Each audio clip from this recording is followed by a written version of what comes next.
Honestly, even being on my second pregnancy, there's so much I have learned this time around. If you're unfamiliar with the generic testing, it's usually done around the same time that you do the blood test, that you can also find out the gender of the baby. Can kind of get tricked into doing both instead of one. No one tells you to do this when you're not pregnant. But if I had done this prior to getting pregnant again, then I wouldn't go through all that stress. I basically said, listen, listen, I don't have gestational diabetes.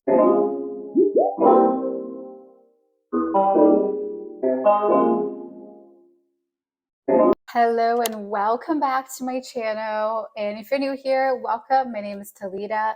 Today we're going to talk about my top pregnancy tips slash mistakes that I made that hopefully you won't need to make after watching this video.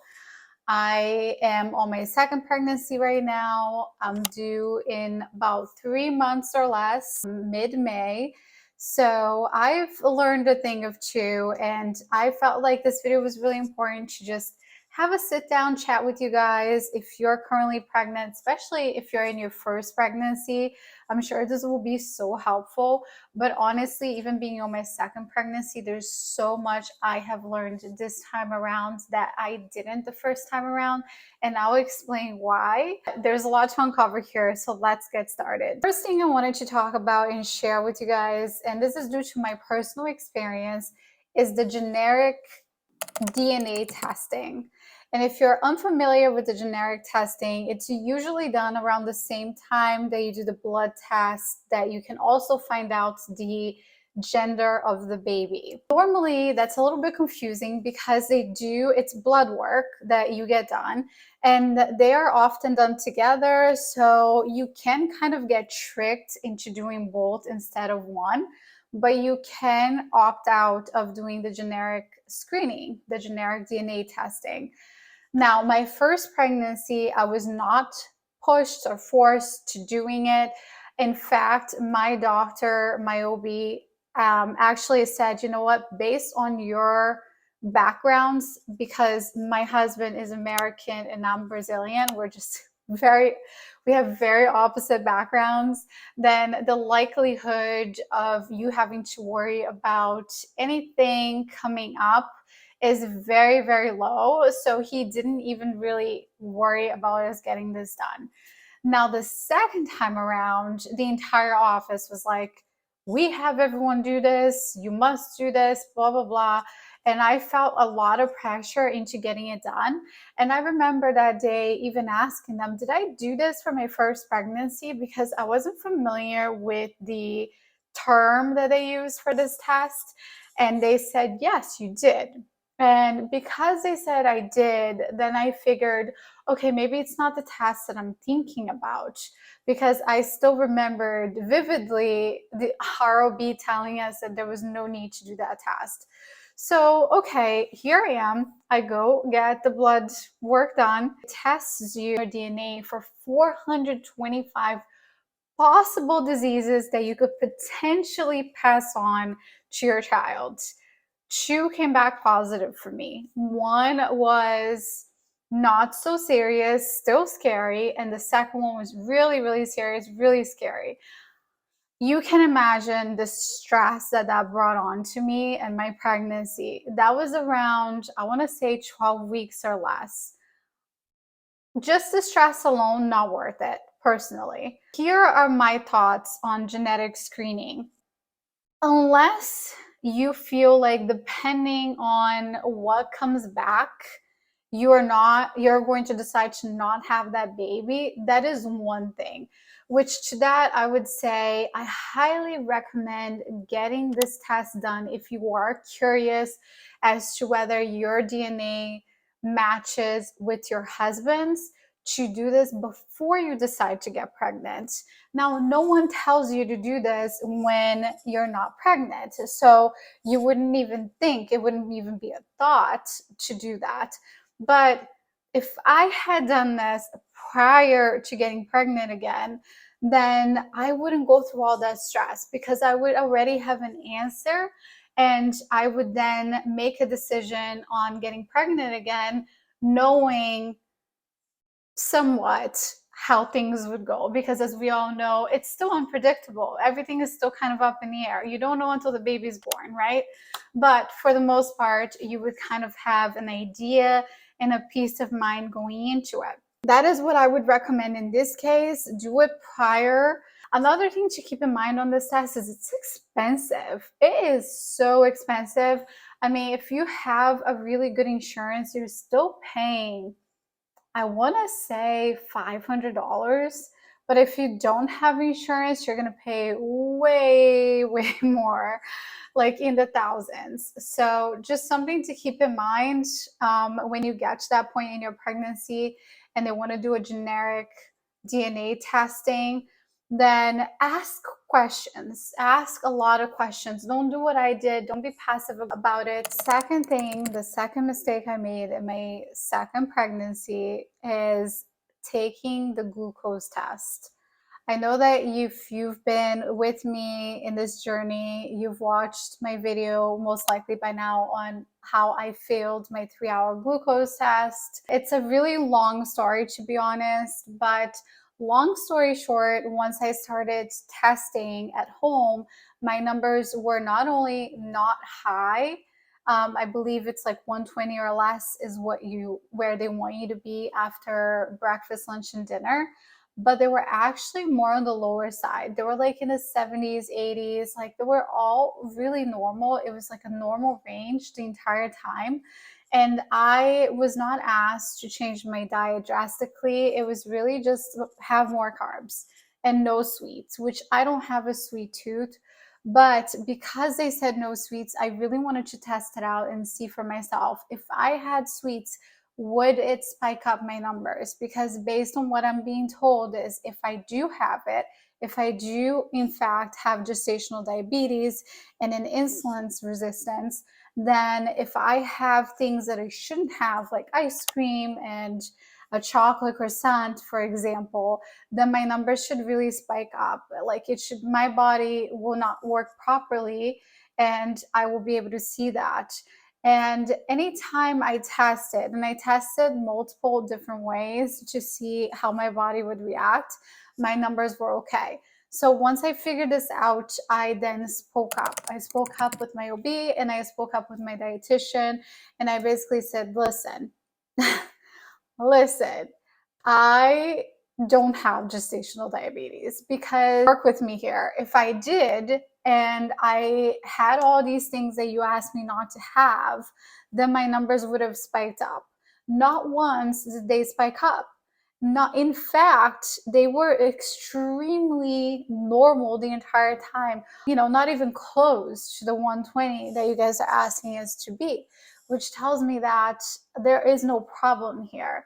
What I'm thinking is that the 100 grams of sugar that I drank, that I downed in 5 minutes and sat there on a chair for 3 hours without moving, wasn't really the best way to test my glucose. After having this conversation with my dietitian, he basically agreed with me, and he said, Talita, like, if you're right, like if your body had insulin resistance, like basically what you did shows that your body is working properly. However, because you failed the 3-hour glucose test, on record, you are going to be treated like you have gestational diabetes. So basically telling me, hey, you don't really have it, but guess what? You do, because on record, your doctor is not going to be able to take that away, which is so ridiculous. If you think about it, it's so ridiculous because the test alone makes no sense. It's not really based on real life. My dietitian even agreed with me on this. He said, and I quote, that if 10 women took the 3-hour glucose test and failed, 9 out of the 10 women would be able to manage it at home without being prescribed an insulin or medicine to manage it. So a lot of these women that then proceed to doing the test at home are actually okay. and yet they are forced to prick their fingers 4 times a day and worry unnecessarily about having gestational diabetes the rest of their pregnancy. The stress that this is bringing onto your pregnancy is just so unnecessary, and it just makes me so angry. So if you were to opt out of this test, they would give you 2 options. One would be to take a test. It's a blood work test called the A1C test. And it basically tracks the past 3 months of your blood sugar. And it's the same thing as doing the 3-hour glucose test, but without the sugary drink. And the second option would be to do an at-home test like I have been doing to track your numbers for, I believe, around 2 weeks. And that would be way more accurate as well, because then it's based on your diet, your day-to-day life, and your lifestyle. So you're probably more likely to pass that test because it's more real. So I highly recommend looking into your options there. Number 3 mistake I made, and this was on my first pregnancy, is having a cervix check around, I think they started at 36 weeks. I remember exactly, like it was yesterday, going to my OB's office and being told basically that, you know, ideally you want to have this checked, because I remember kind of questioning it, like, should I do this? Do I need to do this? And my doctor basically kind of pressured me into getting it checked. So I did, I got it checked, but there's really no need, because to figure out your dilation, based on what I have learned this time around, to be dilated, you have to start having a little bit of contraction. And at 36 weeks, you're still so early on in your pregnancy that is really not necessary.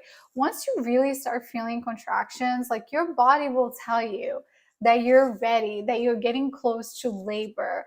And I think, you know, when you're a first time mom, you get scared because you don't know that. You don't know what that feels like. One, you don't know really what to do because it's your first time, and you want to believe what everyone else is telling you, especially if it's a professional, especially if it's a doctor. But, you know, again, do your homework. This time around, I'm not getting a cervix exam at all. I don't want it. I don't think it's necessary.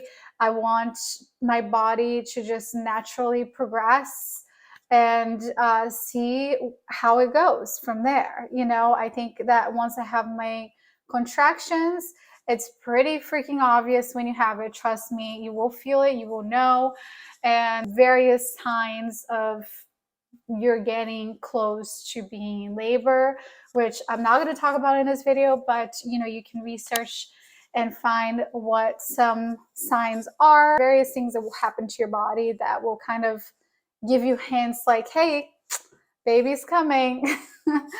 And I know if you're a first time mom, it's kind of scary because you're sitting there saying, but what is it? Like, I don't know. Like, how is that going to feel like? And how will I know if that's really what's happening to me? And, you know, that's kind of where I was at with my first pregnancy. I had different things that happened 3 days before I went into labor. That was a huge sign that, hey, prep yourself. It's coming. It's happening. You know, I wasn't sure. I thought that's what it was, but I was like, is it though? I don't know. But, you know, even if you are unsure, either call your doctor to verify, or at that point, maybe if you want to get your cervix exam done, you can. You don't have to. You can just simply just be prepared. Be prepared. You don't need to do a cervix exam just because things are happening right now. You can just say, okay, like, I'm unsure, so let me make sure my hospital bag is ready to go, my husband's, everything is good, because, you know, worst case scenario, I'm wrong and we are prepared. Best case scenario, I'm right and we're prepared. So there's nothing wrong in being prepared ahead of time. If you're unsure, just make sure you're still prepared and ready to go. That's what I did. Number 4 mistake that I made was I think putting myself in a place where I got hemorrhoids during my first pregnancy due to not trying to avoid it. And what I mean by that is there are ways that you can try to prevent it. I'm not saying that it will 100% work for you, but if you can prevent it, trust me, it's worth it. Coming from someone that had it, her first pregnancy, I didn't have it until my third trimester because that's usually when you have it because you're getting really big and there's that imbalance, right? Because you have this big belly. So you're just, when you go to the bathroom, it's a lot of pressure that your body is not used to before. And that's usually when you get hemorrhoids. Okay. This might be TMI. So if this is not the type of stuff you like to chat about, maybe go to the next subject. But if it is, stick around. What I am doing this time around to avoid going through it again is when I'm sitting in the toilet, my legs are not relaxed. They're kind of up and they're elevated. That allows me to have that support and that balance. So it causes less pressure on my body. My body doesn't have to work as hard. Again, it doesn't feel like your body's working as hard when you're not doing this. But believe me, it's a lot of pressure when you're not elevating your legs up. And so far, it's worked well for me. I'm not saying I'm not gonna get it because yes, I'm in my third trimester and I'm okay so far, but I'm still so early on to my first trimester. I'm gonna be 30 weeks this Friday. So I will keep you guys posted if this is something that is completely successful. But yeah, highly recommend trying to avoid it. Another thing that I felt didn't help was having spicy foods. I mean, that is just in general, when you're pregnant, having spicy foods for a lot of women tend to either not help with hemorrhoids, but also with heartburns. So if you are currently experiencing heartburn in your pregnancy, it is not fun, obviously. Take Tums. Tums definitely helps, but avoid spicy foods if you can. And if you're not sure, and spicy food is such like a big part of your culture and your foods, try to just experience with that, try to test it out. See if you one day don't have spicy foods, if you're okay. Because, it can be that, it could be something else, but a lot of times I feel like spicy foods just don't help. My next tip is pregnancy pillow. I know the pregnancy pillow is such a big subject within moms that are pregnant because they're so hard to find for some reason. A good solid pregnancy pillow is so hard to find. Luckily for me, my first one that I bought, thanks to my husband because he is a great researcher, it was the best one. And the reason why I think it was a good one is because it's a U-shaped pregnancy pillow. And because it's U-shaped, normally in the picture, and I'll insert it here for you guys, and I'll leave it in the description below if you want to shop for it. This pregnancy pillow, normally in the picture, it's being advertised with the girl sleeping, like using the top as a pillow to sleep on. I don't do that, and that's my secret. That is why that pillow works for me. Because what I do is I keep my pillow. I love my pillow. My pillow is so hard to find, okay? So I want to sleep with my own pillow, not this pregnancy pillow. I use it upside down. So where that support as a pillow is, I have it at the bottom of my feet. So it helps me at night when I'm sleeping. If I want to elevate my legs, I use that to elevate my legs. I also use the sides to hug it and sleep on the side, whether it's left or right.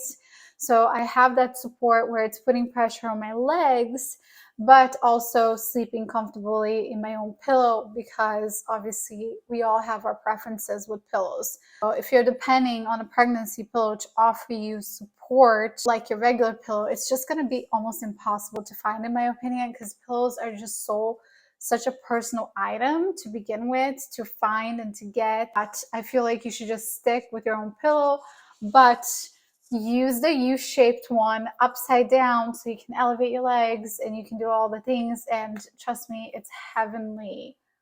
Love, love, love, love, love. Could not say better things about my pregnancy pillow. It's my favorite thing. I look forward to going to bed at night and getting comfortable with it, because it really suits me so much and it helps put pressure in all of the right places. The last thing I wanted to share with you guys is something that I don't know if I want to say it was a mistake, but if I could go back to my first pregnancy again, I would have done that differently. And that is working out with weights versus my body weight. My first pregnancy, again, being a first time mom, being new to everything, I was working out at the gym prior to getting pregnant and in the beginning of my pregnancy. But then I was working out one day, I don't know what I was doing, maybe legs, and I felt like a weird feeling in my lower abdominal area doing a specific workout. I forget what it was. And it totally freaked me out. And I decided to not lift for the rest of my pregnancy. So instead, I found this app and I decided to just do body weight workouts, which I stayed consistent with, and it was fine for the first pregnancy. It did its job. There was a lot of yoga, stretching, a lot of things that are really recommended for pregnant women to do throughout their pregnancies anyway. So that was helpful. But I feel like now that I am on my second pregnancy, and I've been lifting the entire time, I feel so much better.